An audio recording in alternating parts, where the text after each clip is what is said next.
Hi, so welcome to our Nuts and Bolts webinar. Really appreciate you joining us. My name is Fazilla Amide. I am a contact associate this morning going through this webinar with my colleague Lara Roberts, who'll introduce herself shortly. Before we kick off, we just feel it's really important to acknowledge the difficult climate that we're all in with regard to the coronavirus. And we know it's extremely challenging for everyone on a personal level, particularly.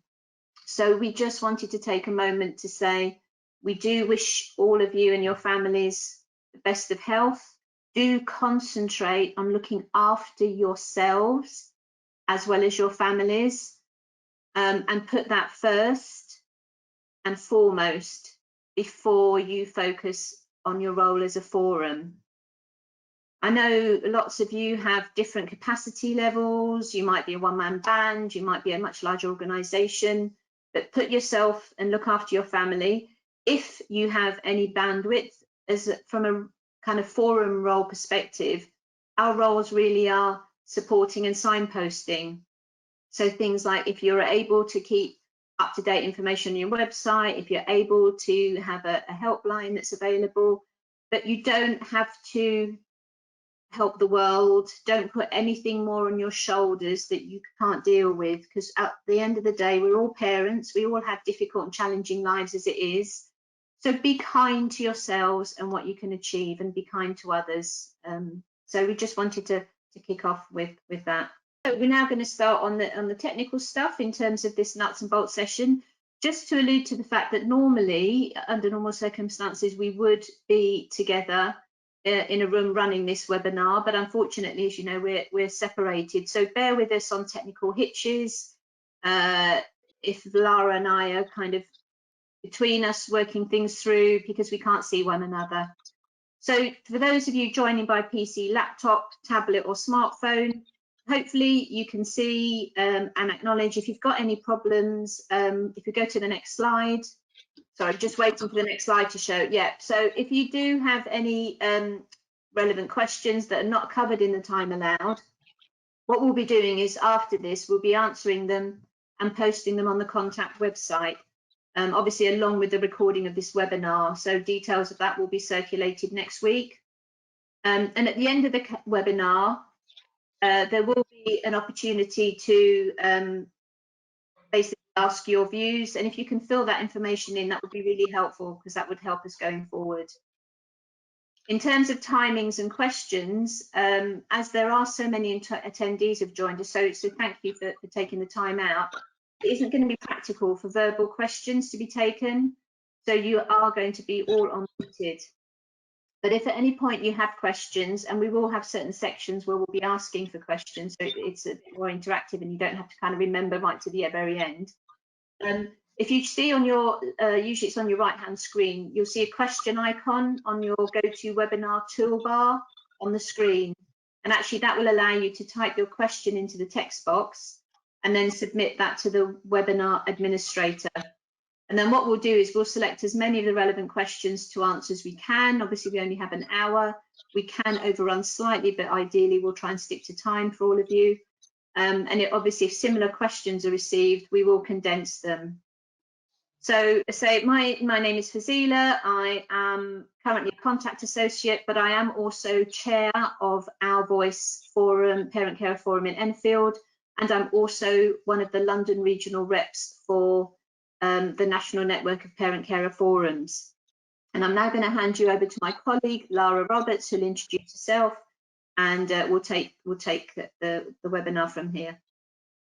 Thank you very much, Fazilla. Good morning, everyone, and thank you very much for coming to listen to this webinar and hopefully be contributing to the discussion. My name is Lara Roberts. I'm a contact associate, but I have previously been a chair and a co-chair of my local forum, and I'm a member of the National Network of Parent Carer Forums. So before I get started, I'm going to be doing kind of going through the slides with you.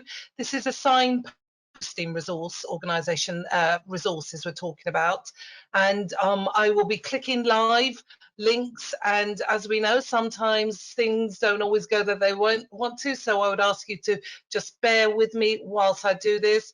And on a lighter note, most of us are working from home at the moment, and whilst I have managed to persuade my son to stay out of the room, I can't quite guarantee it at the same time. But I'm sure you're all experiencing the same thing as Fazilla and I are feeling this up.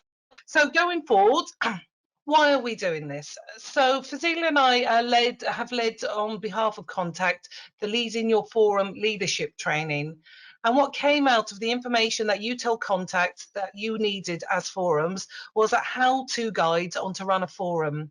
And this is about the practical aspects of running a forum as well as managing it. There are a lot of resources available. So what we've done is we put them into this webinar for you.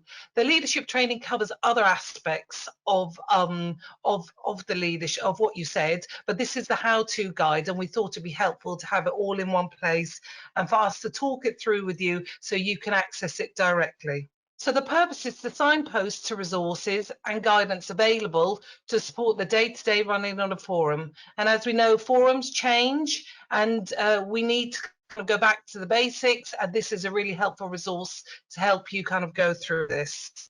So what came out of the information you shared with Contact is these kind of key questions, and what Fazilla and I have done is we've grouped them together. So you are asking questions on why co-production, or where do you find news to support forums, or on good governance, how do you make your forum grow, how do you become resilient as well, and dealing with the challenges. Recruiting, supporting, developing, and these are all the questions that you developed as forums and that we will be expanding to show you where the resources are. So what are the key elements to running a forum? Well, as you know, it's about influencing services and commissioners, so making your case, building an active membership, passing the baton on to other people as well at the same time, building an inclusive forum, partnership working, and how to use social media to reach more parent carers who don't particularly want to be part of the forum, but will also benefit from the information that you're able to share.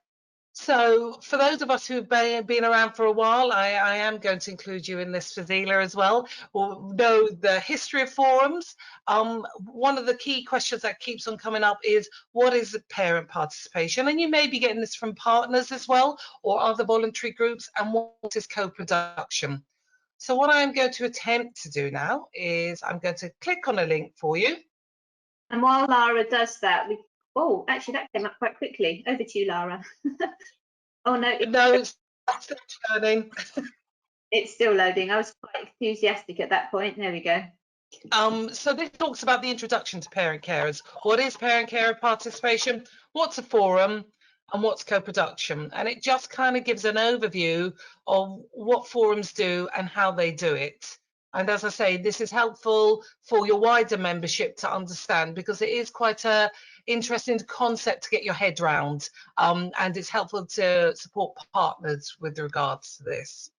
Another thing that came up with regards to wanting to understand that context is kind of how do, I'm going to try this one, how do Contact and National Network, I knew it wouldn't work together? And for some of you, I don't think I'm able to pull it up, but I will share it a bit later. There is a Venn diagram which shows how Contact supports and empowers forums, and how the National Network works in partnership to make sure that the voices of parents, carers who are leading it are heard.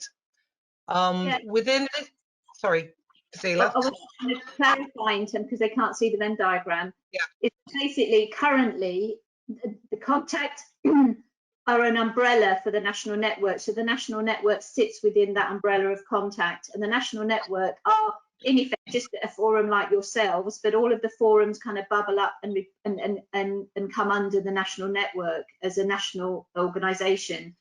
Contact manage and administer and support all of the forums from a practical level in terms of grant administration, funding, managing the DFE grant, and have, you know, great regional advisors that can advise and support you. But recently, I think some of you are aware, if you've been in part of a forum for a while, that forum members decided that they wanted the national network to kind of grow up and become an adult and not be that child anymore. So as of April, we will be separating into 2 organisations, but clearly we'll continue to work very closely together. Thank you, Fazilla.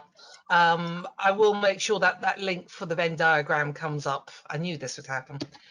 So co-production, we hear a lot about this word, and sometimes it's really difficult to explain it because it's not just a process, it's also a feeling. So what Contact have done is they have given us a link on what co-production is. And actually, it might be one of your challenges around members and membership and understanding our role, and that actually we're really looking at collaboration, we're looking at working partnerships, we're looking to be that critical friend rather than kind of standing and lobbying and, you know, throwing stones from outside, if that makes sense. And what you can see on this page is you could see a description of co-production, kind of what is it and why it's important. And it kind of, there's also a video on co-production at the moment, or you could just see how, for example, a local forum has worked in co-production through a document that is written. And if you want to know more, you can find it in the Parent Carer Forum handbook that Contact have as well. So it kind of explains what co-production is, but how it should work and where it should be at the same time. Just closing down all these tabs before I have lots of tabs. Another aspect to think around is how do we measure co-production? I think people have different interpretations of it. You said people come up with different ideas and it may not be it. So what Contact have done with partners is they've worked up on a quality indicator around co-production. Yeah, it's really at the bottom of to be clear in terms of what co-production is and how do we know we're actually doing it. Sorry, back to you, Lara.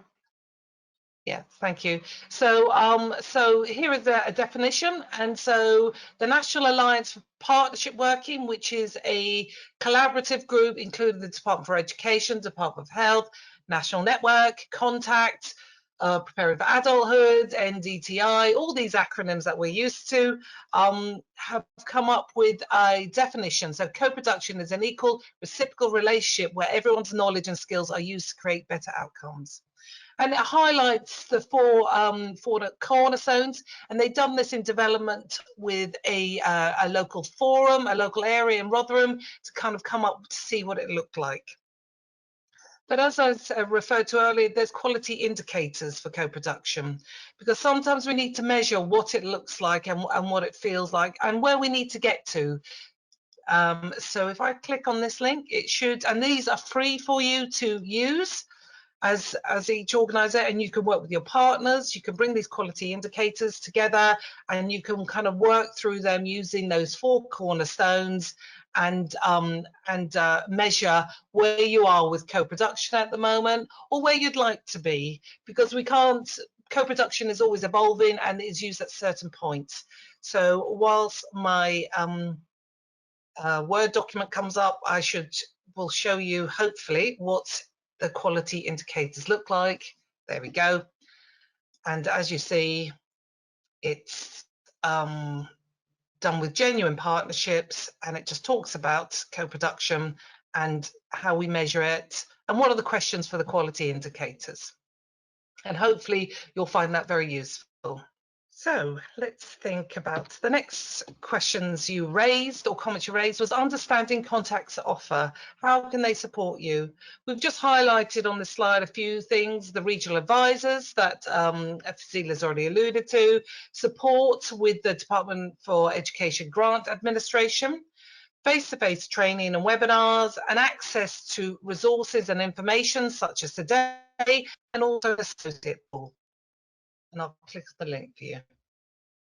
While Lara's clicking on the link, I can say, you know, where sometimes you might have challenges, whether it might be as a forum with the local authority or health, or actually you might even have internal challenges with some of your own steering group members or members on of your committee.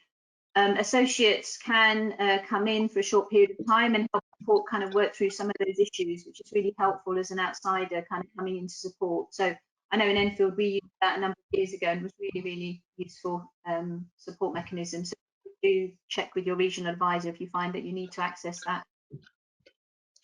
Thank you, Fazilla. So as you see, we've got you scroll down the page a bit and see how they support you in the following ways, such as an advisor, the grant process, information, at least 8 webinars, and the associate pool, and also good practice examples, which are really important to kind of keep everyone going whilst we talk and we work in production together where we can. So, good governance. This was really interesting on the leadership training to hear about governance and how it is we have to kind of go back to it as forums on a regular basis. So questions came up: how can governance support the forum? How do I deal with conflict? And we will be addressing that a bit later. What are the top tips for governance? Why do we need it in the first place? Because sometimes it's about engaging people and why you need it as well. And we need guidance on payments for parent carers. So it's really important that we think about what good governance is. So what I'm going to do is just going to pause for a moment. I don't know if Fazilla has anything to add to this. No, I think they're all good questions that hopefully in the next section we'll cover. I think just we've done a number of slides now. So if any of you have some questions, if you'd like to submit them, we'll try and answer them as best we can. So we've had somebody just say that I mentioned campaigning and collaboration. So and kind of being clear on the difference. So for example, we as a forum can campaign in as much as if we're not happy with either government policy or local area policy.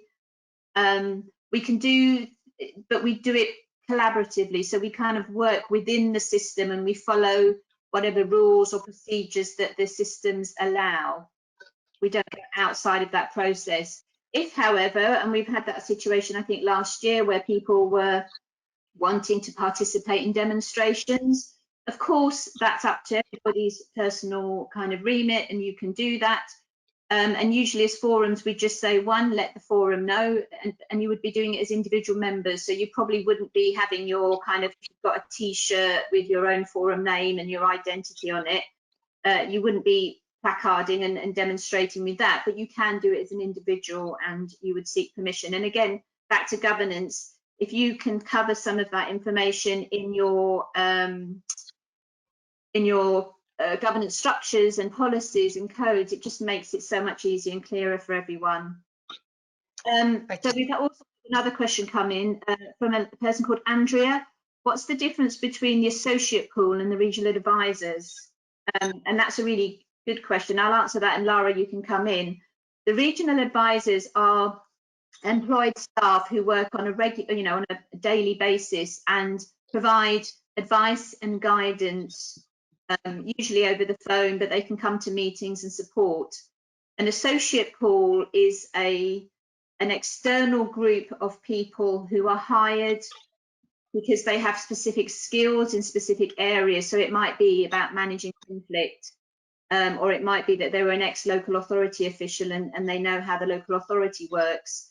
And they can be hired for small durations of time, funding permitted, who can then come in and actually support the forum on niche issues and spend a bit more time and in-depth working for a short period of time. Lara, I don't know if you've got any other comments. I think that's a correct summarization of the differences. As I said, the associates there to come in, support, but they're going to leave. Whereabouts you've got your contact advisors who will, your regional advisors who are there to, continually to support and empower forums to do their role. Okay, thanks, Lara. I'm conscious of time, so I think we'll crack on. That's sure. Okay with everyone? That's lovely. Thank you. So getting started. So there's a handbook that I've already referred to, but I think it's a really good resource about setting up and running your forum, and it has things like templates in it so you don't have to reinvent the wheel on how do you come up with a policy, finance, or any of those aspects. So if I just click on this link. Just to say as well on the staff handbook, if you can, as a forum, get to a point where you have some kind of set number of policies, procedures that you can collate and put together, it's really helpful for induction. And if you don't have anything, you can use the contact information, templates, etc., and then kind of help build up your own. But it's really good for new members joining to be clear about what and how.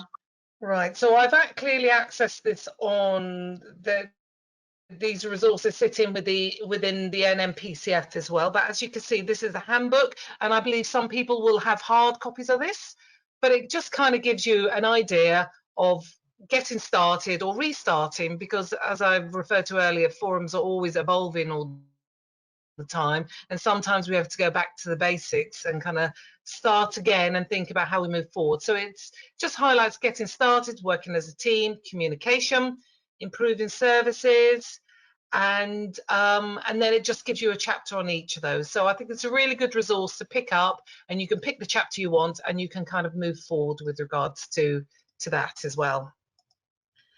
So that's just one example of kind of how you get started. Another example is forum contact details. We hear from forums who've met each other, or they've heard of some good practice, or someone has knowledge around personal budgets, or for example, and they want to know more, that they want to contact people.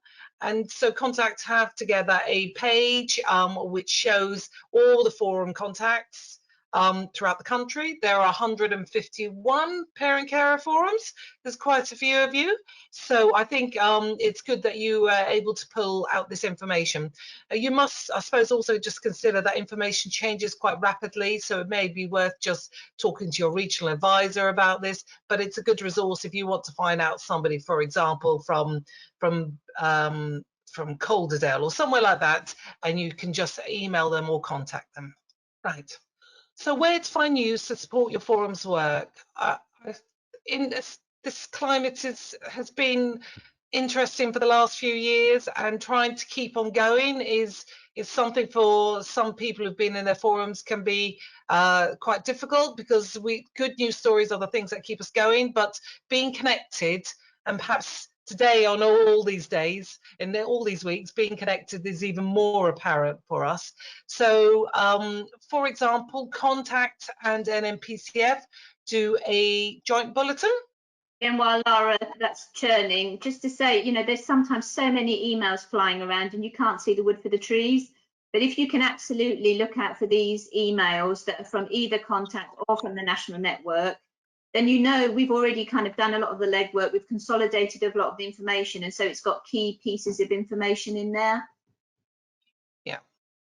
And so this is a request form, and you request it, and then you're signed up and subscribed to it, so you'll get it. You'll get it on a regular basis. You'll get that information. Another way to do this is Contact News, their page on forums. So once that is churning, I think we'll all be fed up with the word churning lately.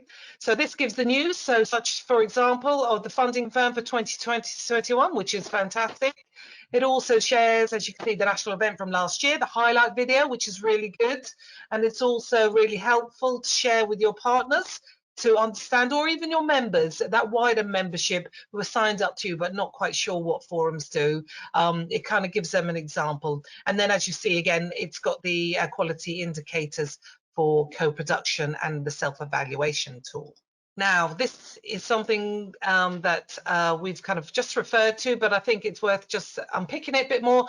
Understanding the grant. We know the foundation to forums are not just being parent carer led and working together in partnership, but to do that, you need to kind of understand your grant. I don't know if Fazilla, if you've got anything you want to add around that? Yeah, while you're clicking, just to say clearly we'd be just about entering into the new grant period where the DfE have just confirmed. So obviously we're talking about 2019, 2020, but clearly 2020, 2021. But, you know, again, it gives you everything, step-by-step information. I know when I first joined and I was panicked that I was going to have to do this work, and it's really kind of daunting if you've not done it before, but the guidance is very clear. You can go through, sit through, but more importantly, if you are unclear, again, Lara will signpost you some documentation, but equally the regional advisors there are always on hand to advise you and talk you through things. Yeah, okay. And as you can see from this page, it kind of, you click on the link there and it will take you to the grant application form, to the terms and responsibilities about managing your grant, and just kind of thinking about the guidance notes, a bit of guidance to help you through that.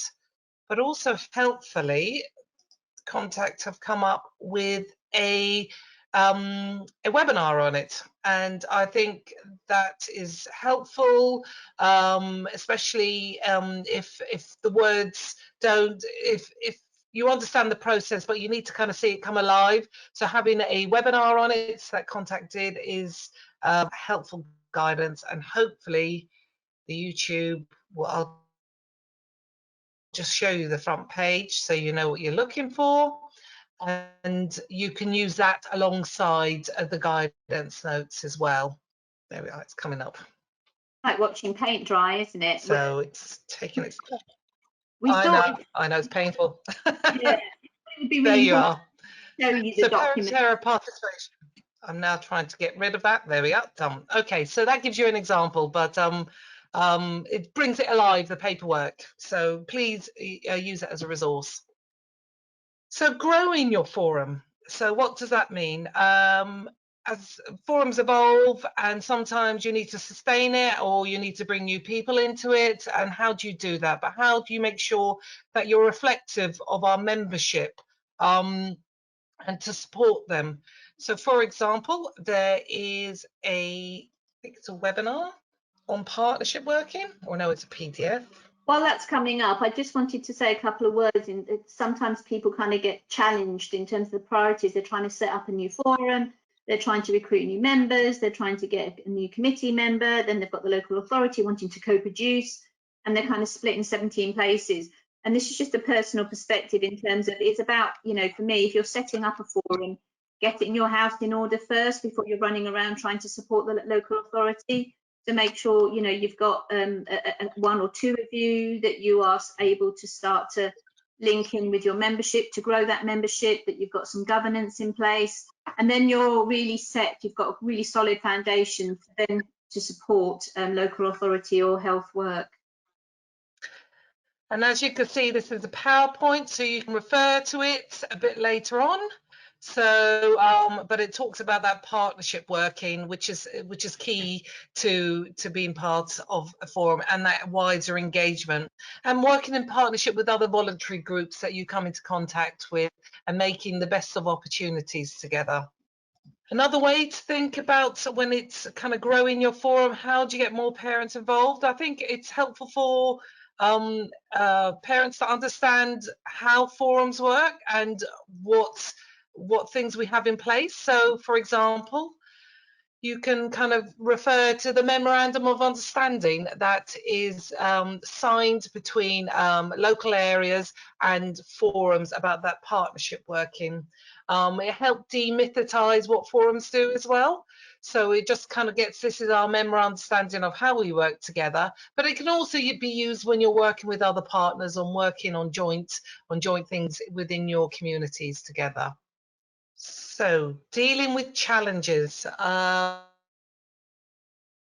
This is really difficult because everyone joins a forum because they want to ensure the voices of families and go forward, and dealing with internal as well as external challenges is really difficult stuff. So Contact have done a webinar. Basically, I'm not going to click on it, but as you can see, I can hover over it and it will take you straight to it, on resolving conflict, and it will help guide you through the experience that forums feel around that. There's also having a clear code of conduct in place that needs regular reviewing. to making sure that that's in place when you're dealing with challenges, but the webinar discusses it. Another aspect that forums have come to us with is around that co-production and campaigning. So I'm not sure if it's last year or the previous year, Contact and NNPCF, and I think they also worked with other partners to come up with what is the difference between co-production and campaigning. And Fazila's already spoken about it, but I think it's helpful to have it in one place, and especially when you're dealing with members outside your forum, or you're being challenged by your own members on why you're not doing this, you can kind of reflect on this document and how you work together. And there you go. There's the guidance document, and it kind of talks about it. I don't know if you have anything to add on this, Fazilla? No, I've kind of mentioned a couple of points on there, but I think to your point, Lara, I think it's really important sometimes, not just for us to understand our own remit, but to look at the external partners, organisations, because it's not always clear. So I think if you can be as clear as possible, even if you can have some of these documents posted on your own websites for easy access to the other people, if they click on, you know, what's the role of a parent care forum, what do we do, what's our role in terms of campaigning, then actually they can just see it clearly and transparently on the website. So a lot of these things you can link to and share them on your own systems. I'm just thinking we've actually gone through quite a lot of information in a very short space of time. Yeah. Opportunity for some questions, if anybody's got any questions out there. So just somebody's actually just come, I think Julie's just made a comment to say that the grant webinars are updated each year. So clearly there might be small tweaks in the process procedure, and the one in April may well be slightly different to the one used last year. So always do make sure that you're using the latest links and the latest information. And again, if you've got any questions or concerns, there's a team always there to support you, but your first point of contact is probably your regional advisor. Any other questions that you would like to ask? I say we've kind of sped through that information quite quickly. So we've just had one question through from Joanne, who, so I'm just reading the question here. It looks like if you're a small organisation, it looks like there's quite a lot to be done, and there's lots of resources, and kind of how do you prioritise what you do first, which I think is a really good question. Lara, feel free to add, but I think again, for me, we think the kind of boring stuff is all your paperwork and your codes of practice and your policies, and we're really keen to kind of just run around and talk to the local authority, and that's not necessarily always the most helpful. We would be suggesting that you get your processes and your policies in place before you do anything, because actually that helps you give a really good infrastructure and to build on that foundation. And then you attract your kind of parents who are seldom heard, so that you can start to be a cross-representational group. And coffee mornings, popping into schools, doing that kind of thing, light touch work, teas, coffees, simple stuff can be really effective in terms of growing your membership. And then when you're confident with that and you've got some people that you're representing, I think then it's at that point you can go out to the local authority and to help. Lara, I don't know if you've got any comments on that question. I feel as a person who usually shudders at the word policy, because it's not my forte, but I feel it's when you go back to basics. You know, we all want to do something, we want to change things, but we need to kind of go back to those basics and that foundation of our code of conduct, and have those things in place, because we're all very different people from different parts of the world, in different parts of England, should I say, and we have very different experiences, and we're coming together on this one outcome of working together in partnership. And we all bring expertise at the same time, but sometimes that does lead to challenging conflict, just because we all live very different lives, and that's okay, because that's what makes forums forums. So I think getting that code of conduct and getting those foundations in place, because whilst you don't think you need it, you never know. All it takes is a few changes internally or even externally with your partners, and it can change the dynamics of the forum working, and going back to basics will kind of help with your foundation there. Yeah, thanks, Lara. Another comment's come through. Actually, it's really helpful from Sue. As you mentioned, forums as a source of information, and that's a really good point. Forums can also ask other forums questions via the National Network closed group original Facebook pages. So it's really useful to kind of network amongst yourselves in terms of, oh, actually, I heard that you've implemented and worked on a transport policy, X, borough. Can you help us know, how did you do it? Have you got documentation? Because again, back to priorities, none of us want to reinvent wheels. And if we are, constantly challenged with our time, if somebody's got one that you can just amend and just put your different borough or, forum logo on, it's much easier. So really, really good point. Do utilize other forums and networks. We talked about the lists. We talked the list of contact lists for forums. We've talked about a Facebook page. And obviously the regional advisor will know what's going on in your region and can maybe signpost you to other forums that you can speak with. Lara, I don't know if you've got any other thoughts on that. No, I think forums all have the solutions already, and they've already come up with it, and it's about supporting each other and looking after each other, because we all want to do the same thing, which is improve the outcomes for our children and young people and families. So that leads nicely onto peer-to-peer support. Just one more question. Yes. Sorry, one more question. Sorry, it's just come through. I was asking about the grant monitoring information. When will it be available? So actually, it's going to be available from the 31st of March or very soon thereafter. So watch this space. Hopefully next week. Sorry, Lara. No worries. No, thank you. Thank you, Fazilla. So thank you for that question, Sue. As you see, we've gone on to peer-to-peer support. So where can I get it from? Where do I access it? And I suppose we're going to show you some of the resources, but also it's important to remember that you have regional network meetings, though admittedly they'll probably all be quite virtual going forward, but you have regional network meetings in each of your region, and to kind of engage with that, to kind of go to that, to take time to hear from your guests, work together as a collective in responding to things. So I think if you link up with your contact advisor or talk to your NNPCF steering group member, they will know when they are. So that's a good opportunity of face-to-face, especially for those people who don't like using social media, and we totally understand that. Another one, a really quick resource, is the NNPCF. They run this as part of their communication. They run the closed Facebook page. So if I click on that link, if you're not already signed up to it, what it will do is it will take you to the front of the page, and it will ask you to join the group, and it will ask you a few questions, which forum are you part of, and you just follow that and kind of what's your role within the forum. But that's if you have a quick question such as where do I find a policy on GDPR, even though you can find it in these resources, usually there's somebody who will be able to respond or signpost you. For the parent carer representatives who are active in the 151 parent carer forums, and that get the Department for Education funding via contact.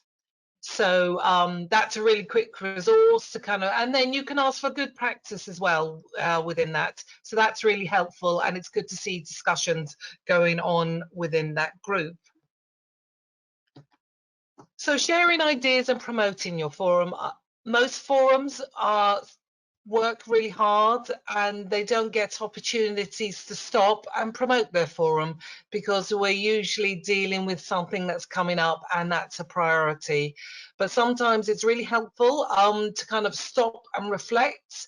And there are a few webinars on here, and I'm going to make Fazilla blush. I'm going to click on a link here called Presenting Your Forum.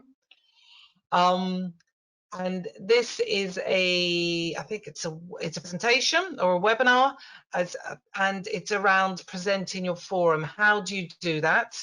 And what do you do to think about this? I don't know if you have anything to add, Fazilla, because you were a part of this. Yes. So yeah, again, lots of forums are constantly saying around how do we present ourselves, how do we get ourselves across as credible, what communications do we need to think about, and these again are really important things. So when I go back to prioritizing yourselves and how you're setting yourself up, part of that is around, you know, who you are, what you stand for, what are you trying to achieve within your local area. How do you make sure you're coming across in the best way to whether it's local authority or to your own members? And again, there's some really, really useful information in there. So a really good starting point if you're setting out. Thank you. And another good one, which is a webinar, is good practice in voluntary management, because we realise that the majority of forums are voluntary led, and you do a lot of this out of your own home, and you have to manage not only staff, but you also have to manage volunteers as well at the same time. So there's a webinar clip on around how to practice in volunteer management, or how to make your case. So it's not easy to talk to wider stakeholders about the role of the forum. So where are there useful webinars to support these? And these will be helpful for you. And then we come to the resources that the National Network have pulled together. And this comes from the members, basically, the 151 forums, on what are the key things that you feel are the big issues, the big themes that your members are telling you. And the network came together over the last few years and started pulling together these talking points. And so, for example, Yes, clicking onto that. Again, back to prioritising. Forums don't always have the time to be researching and trying to be up on everything, and you don't have to be. What we're trying to do here is do a lot of the legwork for you, do that research that's current. So really, you have a one-stop document on each of these topics that you can literally just refer to, take to a meeting, share with your members, so that everybody's up to speed quite quickly. And it also gives you kind of a position statement in terms of where the national network is on things, to kind of help focus your conversation and look at where your position is in the borough. And as you can see, it breaks down what educational health and care plans are. It gets some quotes, kind of recognising what they are. And then it kind of gives you some guidance. What are the statistics out there with regards to it? It gives you links, the process, and it kind of talks you through it. But as Fazilla said, you know, this is a really good resource to take back to your local area, because it's not just you saying this. This is your membership. The membership you are part of are all saying the similar things. So it kind of gives some solutions as well as some challenges. So it's kind of a good talking point to share with wider partners, and also to share with your members as well, so that they understand where you're coming from as an organisation. Another example is SCN support. And this document's come together, but these are the main key things you are talking about, and it just does the same format, talks about what it is, where it sits within legislation, what are the statistics, but it also kind of thinks about kind of moving forward, mainstream schools, and kind of bringing some solutions as well, but also some recommendations for partners to think about. So as you see, you have quite a few of these talking points, and they're all active, so go use them as a good resource in your local area. And slightly related to that, but not quite, that as being part of the, you know, the Parent Carer Forum and receiving the grant from the Department of Education, all forums are also automatically members of Community Matters. And that they can actually help with governance work and setting you up, because I know I've mentioned it a few times. So if you're kind of stuck, you are part of that group, and again, you can just contact your regional advisor to get further information on that to give you some help and support. Thank you. So we've kind of done a whirlwind tour of all the resources, a bit of a non-stop. Clearly, you'll need more time to kind of digest this information and go through and access. But in the meantime, if you've got any questions that you would like to submit, please, if you can do that now. So we've just had a question from Margot. When establishing foundations, should we consider using grants for infrastructure also, as without it, a lot of printing off of documents, etc., falls on volunteers and maybe then having to use your own resources? So absolutely, I know regional advisors constantly say that in terms of your grant and what's permissible, infrastructure is really, really, one of the key provisions. So whether you might need a telephone or a couple of phones to manage a helpline, if it might be setting up a website and you need some support in either setting it up or running it or hosting it, if you need printers, print paper, laptop. And I would say, in this virtual world that we have gone into, it has been going on for a while. So you might now need thinking about, actually, we need a bit more equipment to have virtual meetings. It might be, for example, that I know Contact are looking into some technical infrastructure for having virtual meetings such as GoToMeetings, and they're looking at subscriptions. So they're the kind of things that you could be thinking about to kind of get yourself set up. The other thing that you might decide, and as a forum in Enfield, we've kind of dipped in and out. We've paid for some money to get an office because we thought that would be easier to work for us, and some storage. And then we've ended up all working back at home again, and so we've stopped using that. So some of it you might want to trial for a year, see how it works, and if it doesn't, you can always move things forward. Lara, I don't know if you've got any other thoughts on that point in terms of infrastructure, how we can use the grant effectively. Yeah, I think technology is our way forward now. So I think investigating that a bit more and making sure that people are comfortable with virtual meetings and how to do it is really, so something about training and kind of supporting your volunteers, kind of build that up with you at the same time. Yeah, definitely.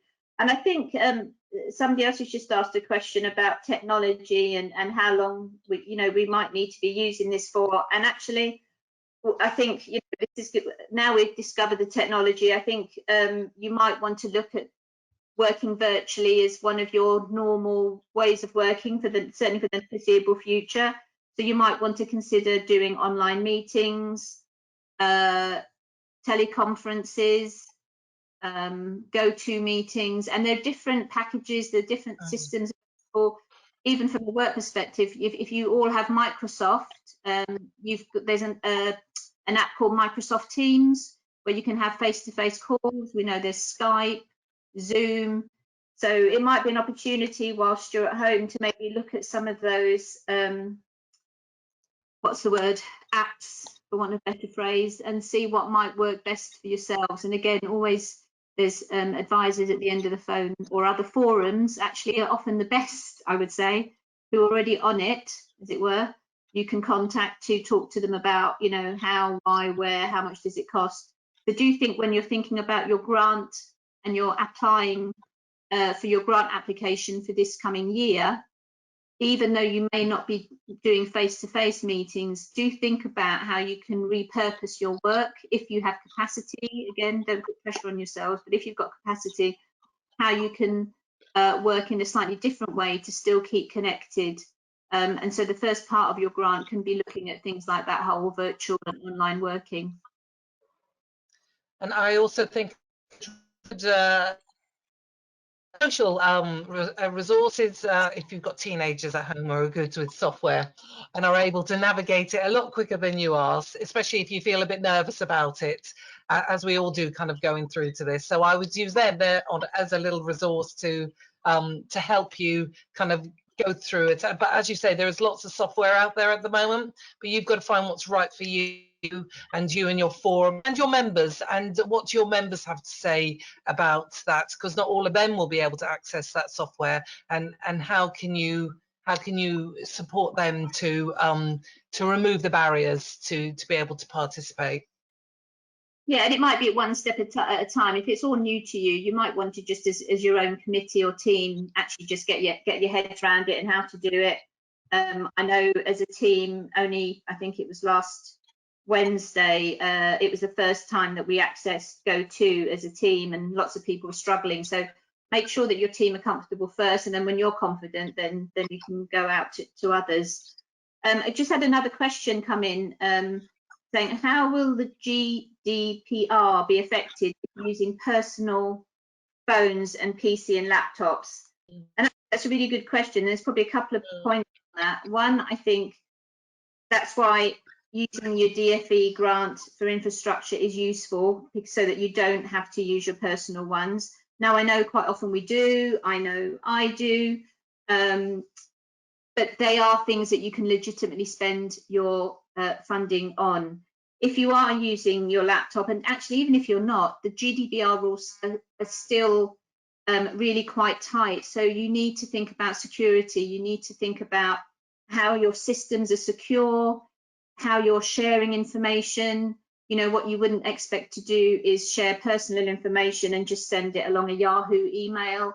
You might want to use systems like Egress, which you can download quite easily, that are secure systems to share information. But also really just think about what information you are sharing, because quite often, if you have a secure database that is shared and is secured in the cloud, that should already be compliant, but do check. That should be containing, you know, your personal details of your members, etc.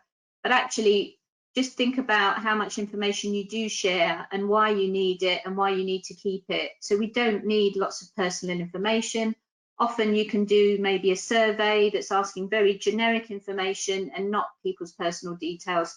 So I think part of it is also challenging why you need personal details, why you need to retain them, and where you retain them. And as long as you've got a secure database and that information is secured there remotely, and it's not on personal laptops, that if you then left it somewhere and somebody took it, you know, clearly you're in breach of the guidance.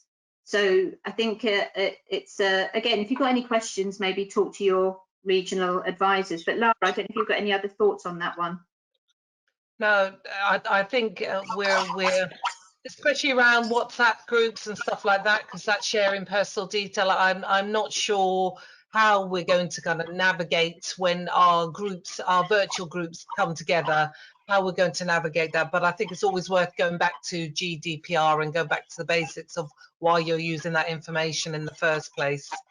Yeah, definitely. Okay, I'm just conscious, I think we might have one final question here, because I'm not sure how much time we're going to have going forward. But so a question from Lorraine says, some of our steering group are looking to set up forum for post 26 young people, so family carers can get support and work as PCFs there. Any suggestions? So that's interesting, because obviously as forums have developed, we used to look at support young children, and then we had the SEN reforms going to 16 to 25.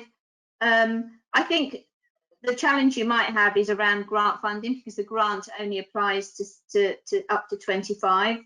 But again, I know some organisations have spoken to health, and particularly where they some of these adults might have continuing healthcare needs, etc. That some charities and organisations, as well as CCGs, give some small amount of funding to organisations to set themselves up for post 26. So, for example, in Enfield, we've got Our Voice, but then we've got the older population called CAPE, Carers and Parents of Enfield, and they get some funding from a charity called Enfield Disability Action, and they kind of operate in a similar way to us. And so we work very closely with them in everything that we do. So I think there are different ways to set yourselves up. But yeah, hopefully that, you know, there's lots of good practice around how the 0 to 25 groups do it. Lara, I don't know if you've got any thoughts on that one. I know a few years ago there was a national organisation that supported, because there's so much experience and talent and expertise that develops within forums, and parents want to take that on to a next level. But I think the organisation kind of ceased due to funding. So I think that's an interesting question to think about, how that goes forward. But see what's local first of all, but also chat to your other forums and see what they're doing around it. And how do we make the best of the expertise from our volunteers kind of going forward, as well as making sure that our young people who take it out also have their voice as well at the same time. Oh, we've just got a comment from Margot here on this topic. It says health and social care groups are running a post-26 called Rethink in Solihull, and they're in receipt of some grants. So actually it's a good point in terms of your adult social care disability teams. They may also consider providing some funding to support. And I know Cape in Enfield, we work very closely with the adult learning disability team. So yeah, I think there is support out there, and also just other groups, whether it's you know, National Autistic Society, etc. There are already large organisations who you can tap into to get support and run things on a local level. Okay, I think if there aren't any more burning questions, because we can obviously answer any of the other questions after this webinar, and we'll post them up following next week. Lara, oh no, it's what's next. So I think hopefully this webinar has allowed you to have one space where you can get access to everything you need and actually go through it at your own pace when and as you need it. So do think about how you might want to share those resources, because I think that's the key thing, is that everybody, to try and ensure that everybody's aware, because there's so much stuff out there. It's information overload at the moment. So think about how you can share with your steering group, how you can use it for induction to help new members get on board more quickly. Think about how you might want to take some different topics and do some team development work. Think about succession planning so that you're, you know, number two, if you have one, or if not develop one, will, you know, have all of this information to hand that you can pass the baton on. Just so that we say, I use the word not reinventing the wheels. There's so much stuff out there. What we don't want is forums replicating and starting from scratch on things, when actually there's a wealth of information and support out there for them. So I'm conscious we're coming to the end. So hope you found this webinar useful and helpful, and that if, as a resource, should be around for a good long time so that you can access it from next week onwards.